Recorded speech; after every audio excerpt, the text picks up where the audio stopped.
So finally solo levelling के season 2 का 8th episode आ चुका है और इस एपिसोड में हमने देखे काफी तगड़ी फाइट को। इस एपिसोड में होने वाला है जिनू वर्सेस वेरेन। तो कैसा था ये एपिसोड समझते हैं इस वीडियो में। तो लास्ट एपिसोड में हमने देखा था कि कैसे जिनू फाइट कर रहा था डीमन कैसल में कई सारे डीमंस को, उसने उसके सैनिकों को हरा दिया था और अब वो फाइट कर रहा था उनके लीडर से। अब जिनू यहाँ पर उन डीमंस के लीडर को मार ही पाता कि तभी उसके कानों में एक आवाज सुनाई देती है जिससे जिनू शॉक्ड हो जाता है। दरअसल उस डीमन ने जिनू के सामने सरेंडर कर दिया था। पर जिनू यहाँ पर शॉक क्यों हुआ था, इसके पीछे का कारण था कि जिनवू को यहाँ पर एक लड़की की आवाज सुनाई देती है। जिनवू उस डीमन का मास्क हटा देता है जहाँ पर लड़की उसे अपनी लाइफ के लिए भीख मांगती है, फॉरगिवनेस लेती है, जहाँ पर जिनवू से सवाल करता है कि पहले तुमने मुझ पर अटैक किया और अब तुम मुझसे माफी मांग रही हो। वैसे भी मैंने तुम्हारे सारे गार्ड्स को मार दिया तो तुम इसका बदला जरूर लोगी। पर यहाँ पर वो लड़की से जवाब देती है कि नहीं, मेरे नाइट्स का तो काम ही मुझे बचाना है, तो मुझे इससे कोई फर्क नहीं पड़ता और मैं यहाँ पर सुरक्षित हूँ तो वो भी खुश होंगे। अब जिनवू यहाँ पर उसे माफ कर देता है और आगे जा ही रहा होता कि तभी ये लड़की अपने हाथ में डैगर लेती है और पीछे से जिनवू के ऊपर अटैक करने जाती है। पर इससे पहले कि वो लड़की जिनवू के ऊपर अटैक कर पाती कि वहां पे आ जाता है टस्क, जो कि वहां पर शील्ड बनाकर जिनवू को बचा लेता है। अब जिनवू से सवाल करता है कि तुम ये क्या कर रही हो, जहां पर वो लड़की अपने मिशन में अनसक्सेसफुल होते हुए जिनवू से माफी मांगती है और उससे कहती है कि प्लीज मुझे वापस से माफ कर दो, अब मैं दोबारा ऐसी हरकतें नहीं करूंगी, मैं वही करूंगी जो तुम कहना चाहोगे। अब जिनवू से कहता है कि कैसे उसे आगे के फ्लोर में जाने के लिए फ्लोर परमिट की जरूरत है, जहां पर लड़की से बताती है कि जो फ्लोर परमिट है उसकी फैमिली के पास में, अगर वो उसे जाने देंगे तो वो उसे परमिट जरूर देगी। यही नहीं, वो लड़की उसे ये भी बताती कि कैसे उसे पूरे फ्लोर की इंफॉर्मेशन है, उसके पास सारे परमिट्स हैं, अगर वो उसके और उसकी फैमिली की सेफ्टी की इंश्योरेंस देते हैं तो वो उसकी हेल्प जरूर करेगी। अब जिनू वहां पर उसके पास आता है, उसके काफी ज्यादा करीब आ जाता है और उसे कहता है कि देखो यार, मैं तो डीमंस को हराकर ऊपर के फ्लोर में चले जाऊंगा, पर सबसे बड़ा सवाल ये है कि क्या मैं तुम पर यकीन कर सकता हूँ। और ऐसे डायलॉग बोलते बोलते जिनवू का जो ऑरा था उसे देखकर वो लड़की डर जाती है। जिनवू से सवाल करता है कि देखो, जब तक मुझे परमिट मिलता है मुझे कोई दिक्कत की बात नहीं, मैं तुम्हारी जान नहीं लूंगा। फिर सीन शिफ्ट हो जाता है और हमें दिखाया जाता है एक आइलैंड के सीन को, जहाँ पर एक उड़ने वाली चींटी आ चुकी थी और इस चींटी ने यहाँ पर पूरी तरीके से तबाही मचा दी थी। चारों तरफ लोग भाग रहे थे क्योंकि चींटी ने कई सारे लोगों को अपना शिकार बना दिया था। सब कुछ तहस नहस हो चुका था, चींटियां लोगों को खाते जा रही थी। दरअसल यहाँ पे दो सीन बार बार शिफ्ट हो रहे थे। एक तो वो एंट के अटैक वाला सीन, जेजू आइलैंड वाला सीन चल रहा होता है, वहीं दूसरी तरफ जिनवू वाला सीन दिखाया जा रहा था, यानी दो कहानी को एक साथ दिखाई जा रही है। अब जिनवू उस लड़की से कई सारी बातें करता है, उसे कई सारी इन्फॉर्मेशन लेने की कोशिश करता है, वो लड़की उसे कई सारी इन्फॉर्मेशन भी देती है। जहाँ पर जिनवू उससे कहता है कि क्या तुम्हें कोई आवाज सुनाई देती है जो तुम्हें लगातार कहती है कि इंसानों के ऊपर अटैक करो, और वो लड़की कहती है कि नहीं, उसे तो ऐसी कोई आवाज सुनाई नहीं देती, बल्कि वो कहती है कि उसे एक दूसरी आवाज सुनाई देती है जहाँ पर उसे कहा जाता है कि वो इस जगह को प्रोटेक्ट करे। जिनवू यहाँ पर ये सुनकर हैरान हो जाता है क्योंकि इससे पहले जितने भी डीमन से जिनवू ने फाइट किया था सबके सब कह रहे थे कि उन्हें आवाज सुनाई देती है कि इंसानों पर अटैक करो। जिनवू से सवाल करता है कि आखिर आवाज तुम्हें कब से सुनाई दे रही है, जहाँ पर लड़की उसे जवाब देती है कि दरअसल जब से वो यहाँ पर आए हैं तब से उन्हें आवाज सुनाई दे रही है।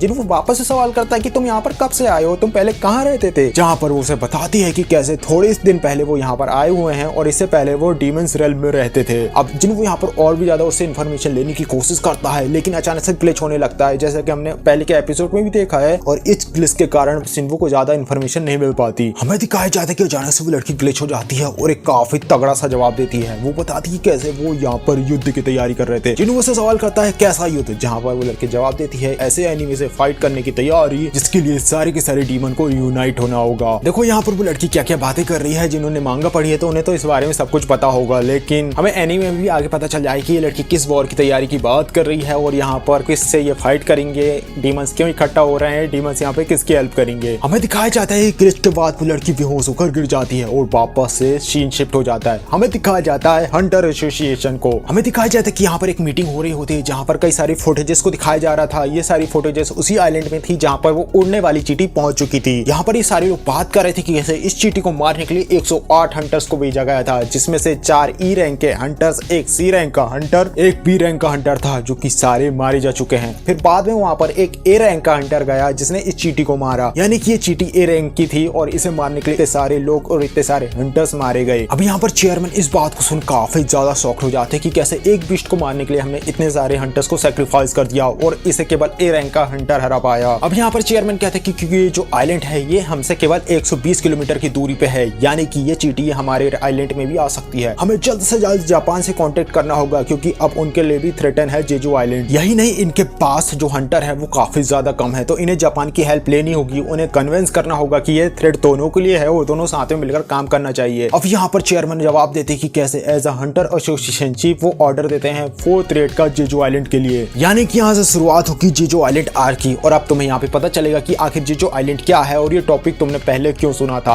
इसकी क्या खासियत है। फिर सीन शिफ्ट होता है, हम देखते हैं जिन्वो वाले सीन को, जहाँ पर जिन्वो अब उस कैसल में पहुंच चुका था, जहाँ पर उस लड़की का पिता जो राजा होता है वो जिन्वो को देखकर अचानक से शॉक्ड हो जाता है। दरअसल वो डरा था यहाँ पर जिन्वो की शैडो को देखकर। उसे उस शैडो में दिखाए जाते हैं जिन्वो के शैडो सोल्जर जो काफी ज्यादा ताकतवर थे। अब यहाँ पर जिन्वो को देखकर वो राजा कहते हैं कि तुम्हारी हिम्मत कैसी हुई मेरी बेटी को बंदी बनाने की, अगर तुम यहाँ पर मेरी बेटी को धोखा देने की सोच रहे हो तो तुम बिल्कुल भी नहीं बचोगे। सारे गार्ड्स यहाँ पर जिन्वो को घेर लेते हैं। हालांकि उन्होंने जिन्वो को घेर लिया था, पर राजा मन में सोच रहा था कि कैसे इसने उसके पहले के सैनिकों को हरा दिया और कई सारे लोगों को हरा दिया, तो हम इसका सामना नहीं कर पाएंगे। हालांकि यहाँ पर उनकी बेटी आती उन्हें बता दी कि कैसे इन्होंने डील किया है कि वो इन्हें परमिट देंगे और इन्हें फॉरगिवनेस देगा, यानी कि जिन्वो इन्हें हानि नहीं पहुंचाएगा। फाइनली यहाँ पर जिन्वो को परमिट मिल जाता है। अब जिन्वो को तो परमिट मिल चुका था कि तभी जिन्वो यहाँ पर को कहता है कि मुझे आपकी बेटी भी चाहिए, और इसे सुनकर किंग भड़क जाता है कि कैसे ये लड़का उससे उसकी बेटी को मांग सकता है। पर यहाँ पर जिन्वो से एक्सप्लेन करता है कि जैसा वो सोच रहा है वैसा नहीं है, बल्कि उसे उसकी हेल्प इसलिए चाहिए क्योंकि उस लड़की को कई सारे फ्रोज की इन्फॉर्मेशन है। अब यहाँ पर राजा उससे कहता है कि क्या तुम गारंटी लेते हो इसकी सेफ्टी की, जहाँ पर जिन्वो कहता है कि हाँ वो इस लड़की की रक्षा हर कदम पे करेगा। और इसके बाद दिखाया जाता है हमें हंटर एसोसिएशन के सीन को, जहाँ पर उस आंट को लाया गया था जिसे थोड़ी देर पहले मारा गया था और उसके ऊपर उसका पोस्टमार्टम हो रहा था और कई सारी इन्फॉर्मेशन को लिया जा रहा था। और गाइस यहाँ पर इन्होंने कई सारे सीन्स को काट दिया है। अब जिन्वो लगातार आगे आके फ्लोर में जाते जा रहा था, लेकिन जिन्वो को ये बात पता था कि अगले फ्लोर में और भी ज्यादा तगड़े डीमंस मिलेंगे, तो वो यहाँ पर उस लड़की को जाने के लिए कह देता है। और वो लड़की कहती कि नहीं मैं यहाँ से आगे नहीं जाना चाहती हूँ, तुम्हारे साथ मुझे तुम्हें लड़ते हुए देखना है। अब जिन्वो इसके लिए तैयार हो जाता है और ये 96 फ्लोर में पहुंच जाते हैं और हमें दिखाया जाता है कि यहाँ पर बहुत सारे बीस्ट थे, यानी कि इस फ्लोर के बीस्ट सच में बहुत ज्यादा ताकतवर थे। अब वो यहाँ पर काफी तगड़ी फाइट करता है और वापस से में दिखाया जाता है जिन्वो को जो कि 100th फ्लोर में पहुंच चुका था, लेकिन यहाँ का डीमन और भी ज्यादा ताकतवर था। अब जिन्वो की आर्मी यहाँ पर डीमंस के ऊपर अटैक कर देती है और वो सबका सफाया कर देते हैं और फाइनली जिन्वो 100वें फ्लोर में पहुंच चुका था। फिर यहाँ पे वापस से सीन शिफ्ट होता है और हम देखते हैं चोइजोन और चाहिन को जो आपस में बात कर रहे थे, जहाँ पे ये लोग बात कर रहे थे जीजू आइलैंड के ऊपर होने वाली 4th रेड के ऊपर। वो यहाँ पर चाहिन बताता है कि कैसे उन्हें जीजू आइलैंड के मिशन के लिए रखा गया था और उनके साथ जो व्हाइट टाइगर गिल्ड के जो प्रेसिडेंट हैं वो भी इनके साथ जाने वाले हैं। और वो ये भी बताते हैं कि कैसे इस कंट्री के जितने भी एस रैंक के हंटर हैं सबको जीजू आइलैंड में जाने के लिए बुलाया गया है, जहाँ पर चाहिन सोच रही थी क्या वहाँ पर जिन्वो भी जाएगा, यानी कि इस लड़की के मन में बस जिन्वो ही चल रहा है, क्या इससे प्यार करने लगी है। यहाँ पर वो उसे ये भी बताता है कि कैसे उनके साथ में दूसरी जो नेबरिंग कंट्रीज है जैसे कि चाइना या फिर जापान, वहाँ के हंटर्स भी इनकी हेल्प करने के लिए जेजू आइलैंड में आएंगे। फिर सीन शिफ्ट होता है और हम देखते हैं जिन्वो को जो कि 100वें फ्लोर में पहुंच चुका था, जहाँ पर उसका सामना होने वाला था बैरन से और यहाँ पे होती बैडेस्ट फाइट। और बैरन जब एंट्री लेता है उसका चेहरा तुम स्क्रीन में देख सकते हो कितना धांसू दिख रहा है, इसका ऑरा ही सेंस कर सकते हो। इसका ऑरा इतना ज्यादा तगड़ा था कि जिन्वो को भी अपने ऊपर शक होने लगता है। जिन्वो भी सोचता है कि क्या मैं इसे हरा पाऊंगा या नहीं। वहीं उसके साथ में जो एजल थी वो लिटरली कांप रही थी बैरन के ऑरा को देखकर। यही नहीं, बैरन यहाँ पे अकेला नहीं था, वो बैठा था एक ड्रैगन के ऊपर जो होता कैसलिन, और ये कॉम्बिनेशन काफी तगड़ा था, बैरन और उसका तगड़ा सा ड्रैगन। हमें दिखाया जाता है बैरन जो कि फील्ड में एंट्री लेता है, इसी के साथ वो कई सारे गेट्स को ओपन कर देता है और उससे निकल रहे थे ताकतवर डीमंस। हमें दिखाया जाता है कि सारे डीमन जिन्वो के ऊपर अचानक से अटैक कर देते कि तभी जिन्वो यहाँ पे ओपन करता है शैडो डोमेन और उससे निकलते हैं टास्क और बाकी के सोल्जर्स, टैंक और बाकी के सारे डीमंस सोल्जर्स जो कि अचानक से इनके ऊपर अटैक कर देते हैं। उसकी शैडो आर्मी बाहर आ चुकी थी और काफी तगड़ी फाइट होती है। हमें दिखाया जाता है टास्क को जो अपनी आग का यूज करता है और आग चारों तरफ फैला देता है। आग की आग चारों तरफ नजर आ रही थी। फाइटिंग सीन्स काफी ज्यादा तगड़े थे, तो मैं कहना चाहूंगा कि आपको एपिसोड देखना चाहिए। इसके बाद दिखाया जाता है कि एजल जो कि फाइट को देखकर काफी ज्यादा हैरान हो चुकी थी और कहती कि मुझे नहीं पता था कि ये इस तरीके से भी फाइट कर सकता है। पर यहाँ पर काफी बड़ी बात ये थी कि एजल एक डीमन है और बैरन यहाँ का किंग था, यानी कि समझ सकते हो कि एजल को यहाँ पर उसी का साथ देना चाहिए। अब यहाँ पर एजल मनी मन में सोच रही थी कि कैसे एजल एक डीमन है, बैरन यहाँ का किंग है, यानी कि उसे उसकी हेल्प करनी चाहिए। वहीं जिन्वो जो कि बाहर से आया हुआ है और वो इंसान है, यानी कि वो एक आउटसाइडर है। नियम के हिसाब से तो देखें तो जिन्वो को मारने में उसकी हेल्प करना चाहिए। हमें दिखाया जाता है कि कैसे बैरन जिसके पास काफी खतरनाक सी पावर होती है, वो अपने मुंह से इलेक्ट्रिक शॉक बिजली छोड़ रहा था जो आसमान में उसे हिट करता है। वहाँ पे एक चक्रवात आ जाता है, एक काफी सारी बिजली निकलती है और वो सारी शैडो होल्डर को मार देते हैं। वहीं एक बिजली एजल के ऊपर गिरने ही वाली थी कि तभी वहां पर से जिन्वो उसे बचा लेता है और वो ये बात समझ जाता है कि कैसे ये लाइटिंग बहुत ज्यादा ताकतवर है और इससे काफी बड़ा डैमेज उसकी आर्मी को मिलेगा और अगर ये लाइटिंग वापस से होती है तो उसकी माना लेवल खत्म भी हो जाएगी। अब वो सोचता है कि क्यों ना सबसे पहले इसे मार दिया जाए। जिन्वो यहाँ पर अपने स्टेल्थ यानी छिपने वाली मोड का यूज करता है और आगे जाता है। वो मनी मन में सोच रहा था कि अब वो इस ड्रैगन के पंखों को काट देगा ताकि वो उड़ ना पाए, लेकिन हमें दिखाया जाता है कि बैरन उसके इस अटैक को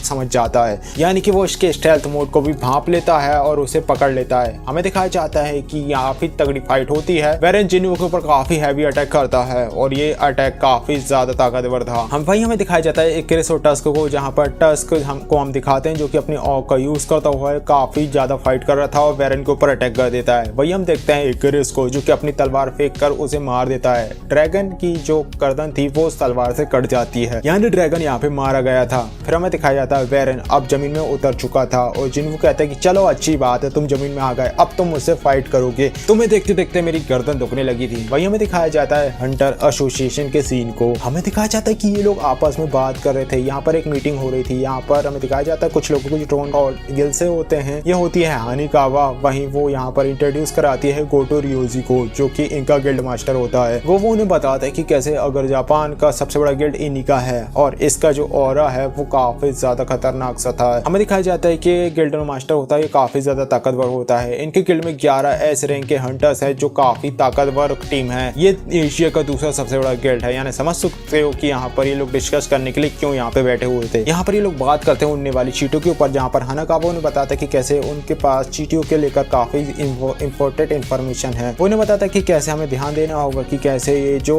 चींटियों की लाइफ स्पैन है ये जब पैदा होते हैं तो उसके बाद ये काफी तेजी से बड़े हो जाते हैं, लेकिन 1 साल की उम्र होने के बाद ये मर जाते हैं, यानी कि इनका काफी ज्यादा शॉर्ट टाइम स्पेंड होता है, इनकी उम्र काफी कम होती है। वो कहता है कि क्यों ना हम इनको मार दें तो 1 साल में खुद अपने आप मारे जाएंगे। वही हमें उससे कहता है कि हमें दूसरी बात ये है कि हमने जो पिछली रेड से हमने ये चीजें ऑब्जर्व करी है। वो लोग बताते हैं कि कैसे जीजू आइलैंड के ऊपर जब भी अटैक होता है तो ये सारी चींटी जो सबसे ताकतवर हंटर होता है उससे फाइट करने के लिए चले जाते हैं और इसी पर हमने स्ट्रेटेजी बनाई है और हमारा मिशन इसी के ऊपर बेस्ड होगा, हम इसका फायदा उठाने वाले हैं। अब गोगो ने यहाँ पर मनी ने सोचा था कि यार अगर इस बारे में सोचा जाए तो इन्फॉर्मेशन हमारे पास थी पर हमने ऐसा प्लान नहीं बनाया था। इन्होंने काफी डिटेल में इस प्लान को बनाया है। रियोजू से कहता है कि उसके जो हंटर्स है उसके गिल्ड में जो 11 एस रैंक के हंटर्स हैं उनमें से 10 इन लोगों के साथ में जाने के लिए तैयार हो चुके हैं और ये लोग यहाँ पर सारे के सारे आंट्स को मार देंगे। दरअसल वो उनका ध्यान बटाएंगे और तुम लोगों को पीछे से जाकर अपनी टीम भेजकर इनको मारना होगा। अब यहाँ पर ये लोग मिलकर इस चीज के लिए प्लान बना चुके थे। जिंचू ने बताता है कि कैसे, क्या तुम इस बारे में नहीं जानते, तुम्हें ये पता है ना कि भले तुम यहाँ पर भले ही 10 रैंक के हंटर्स। जिंचू ने यहाँ पर उससे कहता है कि क्या तुम्हें इस बारे में पता है कि तुम आखिर यहाँ पे बात क्या कर रहे हो। भले तुम्हें लगता है कि तुम्हारे पास 10 एस रैंक के हंटर हैं पर तुम्हारा वहाँ पर सामना हजारों की संख्या में 8 से होगा। यूटो से कहता है कि नहीं हमें कोई बात नहीं, हमें उन्हें केवल ध्यान बटाना है पर हमें मिलकर काम करना होगा। यहाँ पर गोगोनी उसे जवाब देता है कि हाँ बिल्कुल और हमें इस बारे में एक स्ट्रेटेजी हम बना सकते हैं। हमें दिखाया जाता है डीमन कैसल के सीन को, यानी जिन्वू वाले सीन को,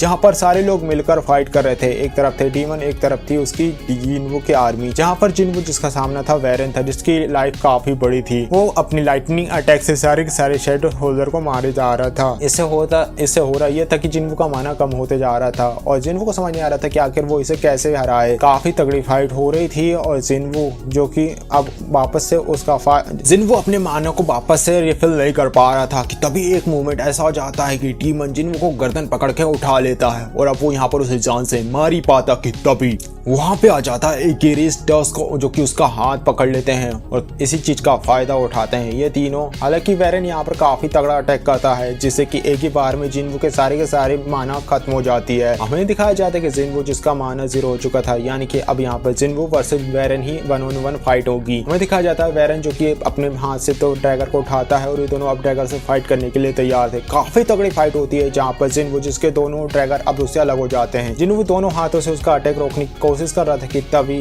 जो वेरन था वो वापस से अपनी लाइटनिंग अटैक का यूज जिन्वू के ऊपर करने ही वाला था कि तभी वहां पर एजल जो कि अपनी स्फीयर फेंक कर उसे मार देती है। इससे होता यह कि वेरन जिसका ध्यान बढ़ जाता है और जिन्वू अपने रूलर्स हैंड का यूज करता है उसके ऊपर। हमें दिखाया जाता है कि जिन्वू इस चीज का फायदा उठाते हैं और पूरी ताकत का यूज करता हुआ वेरन के दोनों हाथों को अलग कर देता है और काफी बड़ा पंच उसके फेस में जड़ देता है जिससे उसका मुंह टूट जाता है। हमें दिखाया जाता है कि काफी बड़ा ब्लास्ट होता है और काफी बड़ी एनर्जी थी जिससे कि वहां पर एकदम न्यूक्लियर क्लाउड जैसा एनवायरनमेंट बन चुका था। हमें दिखाया था कि जिन्वू ने यहाँ पर वेरन को हरा दिया था, यानी कि वो इस फाइट को जीत चुका था। तभी उसे एक नोटिफिकेशन आती है जो उसे बताती है कि तुम इसे हरा चुके हो, तुम इसकी सोल निकाल सकते हो। जिन्वू इस फाइट से काफी ज्यादा थक चुका था और वह भी नीचे गिर जाता है कि यहाँ पर ये काफी बड़ा ताकतवर मॉन्स्टर था। उसने इसे पहले काफी ज्यादा फाइट करी थी कई सारे फ्लोर्स में। वो यहाँ पर एजल को कहता है कि तुम अपने घर जाओ और अपने पिता को बता देना कि राइडिसु फैमिली का राज होगा इस पूरी जगह पर। एजल उसे कहती है कि सर जिन्वू यहाँ पर काफी ज्यादा इमोशनल हो चुकी थी। सो गाइस ये थी इस एपिसोड की एंडिंग। इसी के साथ अब आगे हमें अगले एपिसोड का वेट करना होगा। वीडियो अच्छा लगा वीडियो को लाइक कर, चैनल को सब्सक्राइब करना और क्या आपको इसी तरीके की वीडियो चाहिए कमेंट बॉक्स में अपना ओपिनियन जरूर शेयर करना। मिलते हैं नेक्स्ट वीडियो में, तब तक के लिए बाय।